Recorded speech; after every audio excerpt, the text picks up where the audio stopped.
کسی بشر میں ہزار خامی اگر جو دیکھو تو چپ ہی رہنا۔ کسی بشر میں ہزار خامی اگر جو دیکھو تو چپ ہی رہنا۔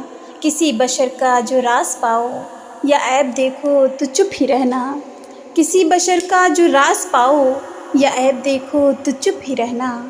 اگر منادی کو لوگ آئیں تمہیں کھرے دیں تمہیں منائیں، تمہاری ہستی کے گیت گائیں، تمہیں کہیں کہ بشر میں دیکھی برائیوں کو بیان کر دو تو چپ ہی رہنا۔ جواز یہ ہے، دلیل یہ ہے، ضعیف لمحوں کی لغزشوں کو، حرام نعتوں کی قربتوں کو، ہماری ساری خباثتوں کو، ہماری ساری حماقتوں کو۔ وہ جانتا ہے، وہ دیکھتا ہے، مگر وہ چپ ہے۔ اگر وہ چپ ہے تو میری مانو وہ کہہ رہا ہے چپ ہی رہنا۔